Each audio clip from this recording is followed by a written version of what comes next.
और अब बात करते हैं मनीष सिसोदिया की। क्या गिरफ्तारी की टेंशन, इसलिए प्रदर्शन?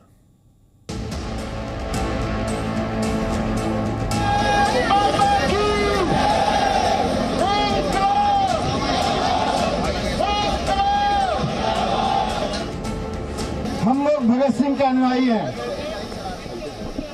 सरदार भगत सिंह जी देश के लिए फांसी पर चढ़ गए थे। इनके झूठे आरोपों के चक्कर में एक आध बार जेल जाना तो छोटी सी बात है।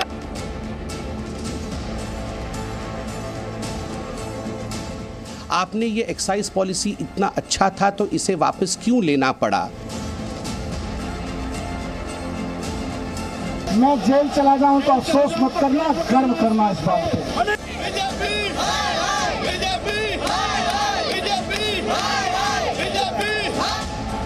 और अगर मुझे पता चलेगा जेल में रहते हुए कि मेरे बच्चों ने पढ़ाई में लापरवाही शुरू कर दी है, तो अगर मेरे को वहां पता चला तो मैं खाना छोड़ दूंगा।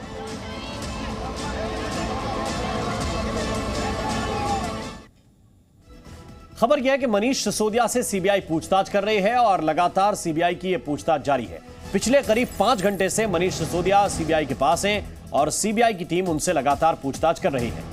शराब नीति घोटाले में मनीष सिसोदिया से यह पूछताछ की जा रही है। सीबीआई के हेडक्वार्टर में मनीष सिसोदिया से पूछताछ चल रही है। सीबीआई के हेडक्वार्टर के बाहर धारा 144 लागू की गई है क्योंकि बहुत से उनके समर्थक जो थे वो वहां पर इकट्ठा हुए थे, इसलिए धारा 144 वहां पर लागू की गई है। और पिछले करीब 5 घंटे से मनीष सिसोदिया सीबीआई हेडक्वार्टर में हैं, जहां पर उनसे पूछताछ चल रही है। और सीबीआई दफ्तर पहुंचने से पहले मनीष सिसोदिया ने अपने समर्थकों को संबोधित किया और कहा कि वो भगत सिंह के अनुयायी हैं, झुकेंगे नहीं। सिसोदिया की खास बातें आपको सुनाते हैं। मैं सब कुछ छोड़ छाड़ के अरविंद केजरीवाल जी के साथ आ गया, उनके साथ में जाके झुग्गियों में काम करने लगा। उस वक्त मेरी वाइफ ने मेरा सबसे ज्यादा साथ दिया। आज जब ये जेल भेज रहे हैं मुझको, तो मेरी वाइफ घर पे अकेली रहेगी। हम आपके साथ हैं। मैं इसलिए कह रहा हूं,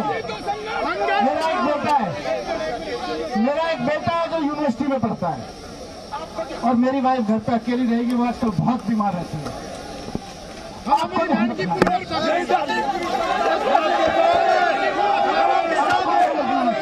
और दिल्ली के बच्चों को मैं कहना चाहता हूँ दूसरी चीज,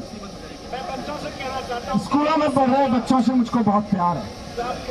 मैं बच्चों से कहना चाहता हूँ कि ये मत समझना कि आपके शिक्षा मंत्री मनीष सिसोदिया, आपके मनीष चाचा अगर जेल चले गए तो बस छुट्टी हो गई। अभी छुट्टी नहीं होने वाली है। मैं बच्चों से कहना चाहता हूं उतनी मेहनत करना जितनी मैं करने की अपेक्षा रखता हूं, जितनी जरूरत है। और मनीष सिसोदिया से सीबीआई के सवालों को लेकर बीजेपी और आम आदमी पार्टी अब आमने सामने है। जो आरोप मनीष जी पर लगे हैं वो बिल्कुल हास्यास्पद हैं। पुलिस कह रही है, सीबीआई कह रही है कि उन्होंने 10,000 करोड़ का घोटाला किया है। 10,000 करोड़ का अगर उन्होंने घोटाला किया है तो कौन सा 1 रुपए के भी भ्रष्टाचार का सबूत सीबीआई, ईडी पूरे देश के सामने रख सकी है? नहीं रख पाई है। जो मेन विषय एक्साइज पॉलिसी का है कि आपने अपने मित्रों का 144 करोड़ रुपया क्यों माफ किया, आपने ये एक्साइज पॉलिसी इतना अच्छा था तो इसे वापस क्यों लेना पड़ा, कार्टेलाइजेशन आपने अलाउ क्यों किया, इन प्रश्नों का कोई उत्तर मनीष सिसोदिया जी ने या आम आदमी पार्टी ने नहीं दिया है।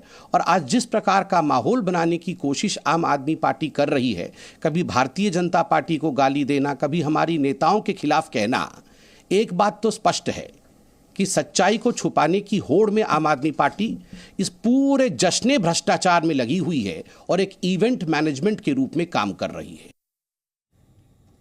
और सिसोदिया से क्या पूछ सकते हैं सीबीआई? अगर आपके मन में यह है तो जरा जानिए, पॉलिसी बनाने और लागू करने में क्या गड़बड़ी की? सवाल एक यह भी है कि किसी को गलत तरीके से क्या फायदा पहुंचाया गया? आबकारी मंत्री होने के नाते आपकी क्या यह जिम्मेदारी नहीं है? और एक प्रश्न यह भी कि पैसों के लेन देन के आरोप पर आपकी क्या सफाई है? मंत्रालय की ओर से सभी फैसलों में आपकी सहमति थी कि नहीं, ऐसे कई सवाल हैं जो सीबीआई के पास हैं, जो सीबीआई उनसे पूछ सकती है। इस वक्त हमारे साथ प्रमोद शर्मा ज्यादा जानकारी के साथ जुड़े हुए हैं, सीधे उनकी तरफ चल रहे हैं। प्रमोद, पिछले 5 घंटे से पूछताछ चल रही है सीबीआई के हेडक्वार्टर में। मनीष सिसोदिया और आम आदमी पार्टी के नेता तो यही कहकर गए थे कि आज गिरफ्तारी हो जाएगी, गिरफ्तार करने की ये लोग कोशिश कर रहे हैं। क्या अंदर से कोई खबर अब तक मिल पाई है? किस तरीके की पूछताछ चल रही है?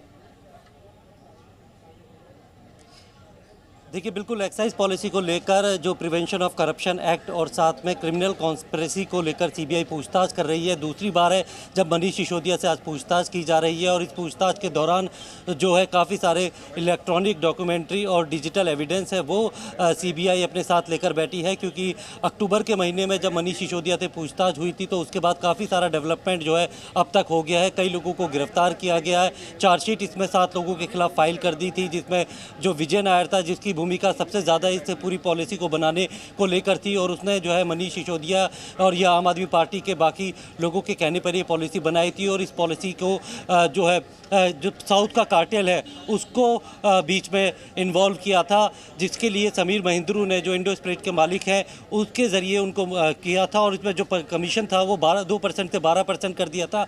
और जांच में ये पाया गया था अभी तक कि उसमें से 6% कमीशन जो है वो साउथ के ग्रुप को जाता था, और जबकि 6% जो है वो पब्लिक सर्वेंट यानी कि जो आम आदमी पार्टी से जुड़े हुए या तो आबकारी विभाग के जो अधिकारी हैं मनीष सिसोदिया, इनको दिया जाता था, जिससे सरकार को लाभ हुआ। तो पुलिस जो सीबीआई ने जो है प्रिवेंशन ऑफ करप्शन एक्ट के तहत इसमें जांच कर रही है, क्योंकि पब्लिक सर्वेंट सबसे बड़े जो है मनीष सिसोदिया, जिन्हें आरोपी नंबर 1 बनाया गया था। इसके अलावा जो आरएफ गोपी किशन जो कमिश्नर थे, तत्कालीन डिप्टी कमिश्नर आनंद तिवारी और पंकज भटनागर असिस्टेंट कमिश्नर, इनको जो है बाय नेम जो है FIR में रखा गया था। और इसके साथ में जितने भी शराब कंपनियों के जो बड़े बड़े लोग थे उनको जो है क्रिमिनल कॉन्स्पिरेसी यानी 120B के तहत उनकी जांच की जा रही थी। सीबीआई ने अपनी शुरुआती FIR में ही दिया था कि इन पब्लिक सर्वेंट ने, जो प्राइवेट लोग हैं, इनके साथ मिलकर कॉन्स्पिरेसी रची और इस एक्साइज पॉलिसी को लागू करने के नाम पे किकबैक के तौर पे करीब 100 करोड़ से ज़्यादा का पैसा लिया। अगर इस मामले में सीबीआई ने काफ़ी सारे लोगों के जो है बयान दर्ज किए, इसमें सबसे ज़्यादा मुश्किलें जो है मनीष सिसोदिया की दिनेश अरोड़ा बढ़ा सकते हैं, क्योंकि दिनेश अरोड़ा अब सीबीआई के अप्रूवर बन चुके हैं, सरकारी गवाह बन चुके हैं। उन्होंने काफी सारी बिल्कुल प्रमोद, बहुत बहुत शुक्रिया आपका, बहुत बहुत धन्यवाद इस पूरे अपडेट के लिए।